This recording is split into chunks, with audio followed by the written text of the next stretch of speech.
Hi guys, today we're going to do section 2.4, which is linear measures, and this is going to be a nice, less stressful unit for you because we're dealing with stuff that you did back in elementary school.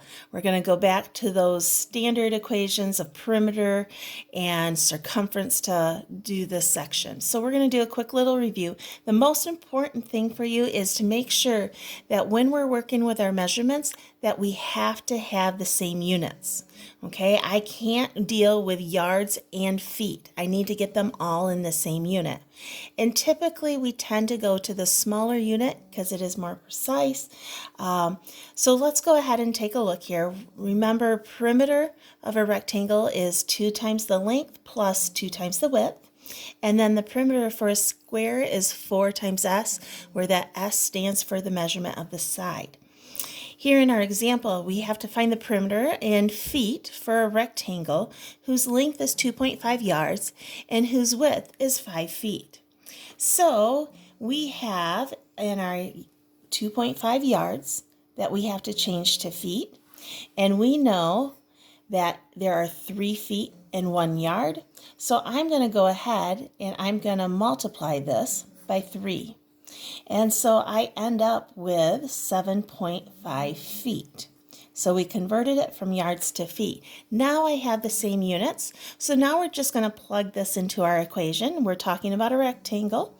So we're going to go perimeter equals 2 times my length. And my length measurement is the 7.5, what I needed to convert. And then my width is 5. So 2 times 7.5 is 15. 2 times 5 is 10. Add them together, and the perimeter of this rectangle is going to be 25 feet. Okay, we're not dealing with area, so we don't need it squared. It's just straight the standard unit, and so that's my answer for that.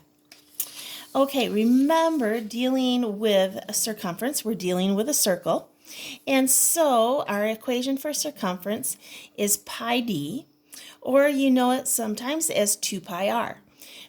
2 pi r is the same thing as d. Remember, 2 radiuses equal diameter, so that's why you can see it either way. They're talking about the same thing. Now, how do we want to use this? On our calculators, we have that pi button, okay? Just so that we're uniform between the textbook and all of you guys doing your measurements, we're going to go ahead and we're going to use the pi button on our calculator.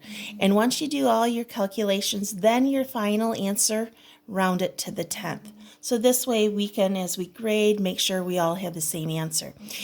We normally just abbreviate and say pi is 3.14, but please use your pi button, and then once you do all your calculations, then round to the 10th. So let's do this example, and we are done with the notes for today. So here we have our circumference of a circle, and we know that the radius is 8. Okay, they've given us the measurement in radius, so we're going to use the equation that circumference equals 2 pi the radius. And so we're going to go ahead and use our pi button on our calculator. And our radius is 8. So we're going to go ahead and multiply. I get 16 pi. And once we put that into our calculator, we're going to go ahead and hit the pi button here on the calculator. I end up with, oops, this calculator does things backwards. Okay, I end up with the circumference being 50, and remember we're supposed to round to the 10th, so that 6 tells my 2 to round to a 3, and I end with meters. That is my final answer. Okay, guys, have fun with this lesson. It'll be a nice little breath of fresh air after the last 2 units. If you have any questions, find me in my room. Have a great day.